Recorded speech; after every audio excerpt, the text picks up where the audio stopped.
تھی منزل مقصود ستاروں سے بھی آگے۔ انسان وقت کے ہاتھوں کا ایک ادنا سا کھلونا ہی ہے، جسے وقت کے گلے لگ کر رونے کے ساتھ ہنسنا بھی ہے۔ درد رہنے کے باوجود انسانوں کو ایک ایسی مسکراہٹ بھی لبوں پر سجائے رکھنی ہے جس پر زمانے کی نگاہ پڑے تو آنسو کا مسکرانا بھی نظر آ جائے، ورنہ انسان احساس کمتری کا شکار ہو جاتا ہے۔ ایسا محسوس ہونے لگتا ہے کہ اوپر والے نے صرف بد نصیب ایک انسان کو ہی بنایا ہے۔ بد نصیبی کے کتنے ہی قصے، کہانیاں اور اشعار پڑھنے کو مل ہی جاتے ہیں۔ انسان کا درد تو چیختا ہے، چلاتا ہے، جس کا شعور ہونا بھی لازمی ہے، اور وہ شعور قلم کے کانوں تک چیختا پہنچا تو دل کی گہرائی سے ایک درد کا نغمہ بھی قلم کی زبان پر آ ہی جاتا ہے، اور ایک ایک لفظ کی سسکیاں بھی سنائی پڑتی ہیں۔ ایک انسان کا ہو یا ہزاروں کا درد، تنہا ہر ایک دلوں پر دستک دیتا ہی ملے گا۔ اس وقت ایک ایسا درد میں بھی محسوس کرنے لگی ہوں جو پرایا ہو کر بھی اپنا ہے۔ درد اپنا ہو یا پرایا، لیکن درد ہوتا اپنا ہی ہے، جو قسطوں میں بکھر جاتا ہے۔ شگفتہ جو میری سہیلی بھی تھی اور کزن بھی، بڑی شوخ و چنچل ہونے کے ساتھ ہی وہ بڑی معصوم بھی تھی۔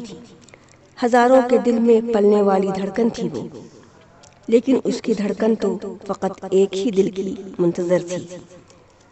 شگفتہ کو خوبصورت تمام وہ ہر شے سے بے لوث محبت تھی۔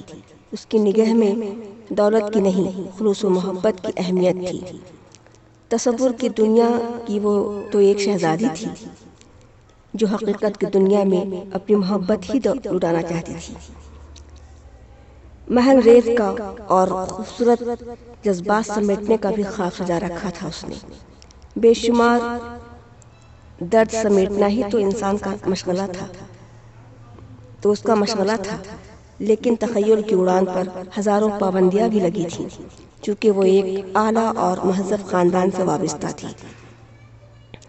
چند لفظوں سے جڑی تحریری شکل میں خود کو وہ نمایاں دیکھنا چاہتی تھی، لیکن کاغذی سفر کے تمام راستے اس کے ہی اپنوں نے بند کر رکھا تھا۔ وہ بے زبان لڑکی خاموشی سے کاغذی دامن کو خوبصورت الفاظ کے پھولوں سے شب و روز بھرا کرتی، اور ٹوٹے پھوٹے الفاظ کے شیش محل کو ہی وہ ہر دن سجایا کرتی۔ اپنے درد کے ساتھ معاشرے کا درد بھی وہ محسوس کرتی، اور لکھنے کے تمام الفاظ کو اپنے ذہن میں یکجا کر لیتی، جسے مضمون اور اپنی شاعری کا موضوع سمجھتی۔ خوف کے دائرے میں رہ کر ہی وہ قلم اٹھاتی اور کاغذ پر لکھے تمام الفاظ کو بھی خاموشی اختیار کرنے کو کہتی۔ اس کے والدین تو اسے اپنی معصوم گڑیا ہی سمجھتے، اسے کبھی اپنی موم کی گڑیا بھی کہتے اور نصیحت سے نوازتے رہتے۔ میری پھول سی گڑیا، تو نادان بہت ہے، بزرگوں کی ہدایت اپنی گانٹھ بنا لے، جو تجھے تمام رنج و غم سے بچا لے گی۔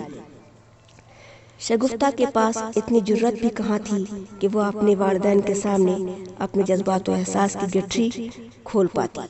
والدین اپنے بچوں کے لیے بھلا سوچتے ہیں، یہ بات تو وہ بھی بخوبی سمجھتی تھی۔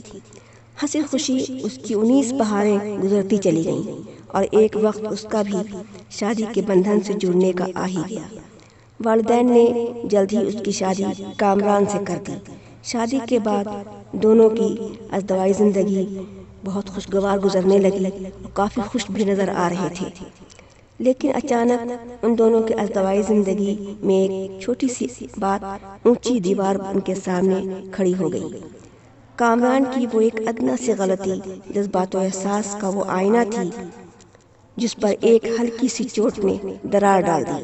غلطی ایسی بھی نہیں تھی کہ شگفتہ نفرت کی بنیاد پڑنے دیتی، وہ تو کامران کی پہلی محبت تھی۔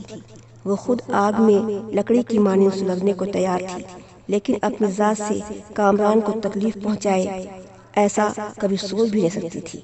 وہ تو موم کا دل رکھنے والی وہ گڑیا تھی جس نے صرف پگھلنا سیکھا تھا، جلنا سیکھا تھا، تڑپنا سیکھا تھا۔ دوسروں کو تکلیف میں تو اس نے کبھی دیکھنا گوارا ہی نہیں کیا تھا۔ ایک زبردست طوفان بن کر کامران کی وہ ایک ادنا سی غلطی اس کے ذہن دل سے اچانک ایک حادثہ بن کر گزر گیا اور شگفتہ موم کی گڑیا سے پتھر کی مورت بن کے رہ گئی۔ حسرت بھری نگاہوں سے وہ اکثر خلاؤں میں سچا پیار ڈھونڈنے کی کوشش کرتی اور اسے ڈھونڈنے میں صرف والدین کا ہی بے لوث اور سچا پیار نظر آتا۔ ازدوائی زندگی میں تو وہ تنہا پیار لٹاتی رہی جسے وہ اپنا فرض سمجھتی۔ اسے تو کامران سے کوئی گلہ بھی نہیں تھا، لیکن کامران کی اس ادنا سے غلطی سے اپنے اندر خلش کا شعلہ بھڑکتے محسوس وہ کرنے لگی تھی۔ وہ الہڑ حادثہ کامران کی نادانی سے وابستہ تھا، جسے اپنے اندر شگفتہ خلش کی شکل میں محسوس کرنے لگی۔ وہ اندر ہی اندر سلگنے لگی تھی۔ اپنی موت کو اس نے اتنا قریب کر لیا تھا کہ ڈاکٹر نے اس کے مرض کو ڈپریشن کا نام دے دیا اور کافی عرصوں تک وہ اس مرض میں مبتلا رہی۔ ازدوائی زندگی ایک مضبوط دھاگے سے جڑی ہوتی ہے جسے ٹوٹنے میں تمام عمر لگ جاتی ہے، اور وہی رشتے ریشم سے بھی نازک تب ہو جاتے ہیں جب رشتوں کی تلخیاں زہر بن کر ذہن دل سے گھل جاتی ہیں اور ایک ایسی خلش کا بھی سامنا ہونے لگتا ہے جس کی گھٹن تمام خوشیوں کو کافور بنا ڈالتی ہے۔ شگفتہ اپنے والدین کی اکلوتی محبت تھی۔ اکلوتا پیار لٹایا اپنی بچی پر اس کے والدین نے۔ اکلوتی بچی سمجھ کر تمام رشتہ داروں نے بھی اکلوتا پیار ہی دیا۔ ان تمام رشتہ داروں کے دل میں وہ اکیلی دھڑکن بن کر دھڑکتی رہی۔ کامران کی ایک غلطی سے شگفتہ کی پہلی محبت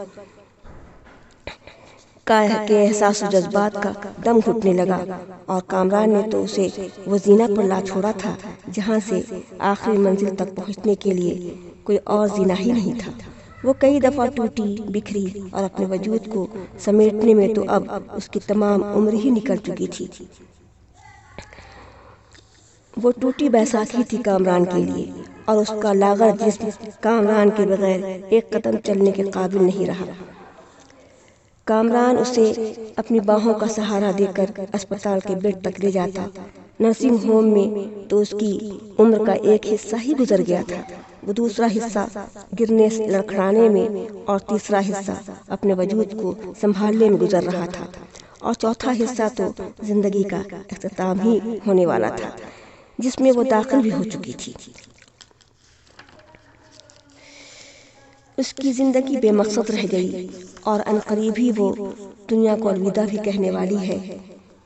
اس کی یہ خلش بڑھتی ہی جا رہی تھی۔ اس نے اپنے ہر ادھورے خواب کو پھر سے سجانا شروع کر دیا تھا، لیکن اس کے ساتھ تو اس کا ذہن بھی معذور ہو چکا تھا۔ اس نے زندگی کا ایک آئینہ بن کر ہی سامنا کیا تھا تو وہ حقیقت کو درگزر بھی نہیں کر سکتی تھی۔ وہ آئینے کے روبرو کھڑی ہو کر کہا کرتی، میں مکمل ادیبہ نہیں ہوں، ڈاکٹریٹ کی ڈگری بھی نہیں ہے میرے پاس، اور نہ ہی وہ عمر رہی بند کمرے میں، اس سے آگے میں کیا کر سکتی ہوں؟ جو ہوتا ہے ادبی خدمت وہ کرتی رہوں گی۔ تنہائیوں سے اپنے ہر ادھورے خواب کا ذکر کیا کرتی۔ علم وہ گہرا سمندر تھا جس میں ڈوب مرنے کا وہ خوبصورت لمحہ بھی کھو چکی ہوں، اور وہ اس مزاج کی بھی نہیں تھی کہ سورج سے وہ ادھار کی کرنیں مانگ کر شہرت کی بلندیوں پر چڑھنے کی کوشش کیا کرتی۔ اسے تو اپنے ہی دل سے نکلے تمام الفاظ ہیرے جواہرات لگتے، اور اپنے لب و لہجہ میں ہی وہ تمام درد کو سنانے سے وہ مطمئن بھی تھی۔ آنکھیں بھی وفادار نہ ثابت ہو پا رہی تھیں، ورنہ لکھنے پڑھنے میں مزید خامیاں نہ رہ پاتی۔ درد کے جملے ادھورے رہ گئے تو زندگی کہاں مکمل تھی۔ باہر کی روشنی تو اس کی آنکھوں میں چبھنے لگی تھی۔ بند کمرہ سے انسان وابستہ ہو جائے تو اس کی پرواز کہاں ممکن ہے۔ ایک شاہین کی پرواز پر پابندیاں لگانے والے، ذرا سوچو تو صحیح، بند مٹھی میں قید تھی اس کی دنیا، تو وہ کیسے علم کا سفر طے کر سکتی تھی؟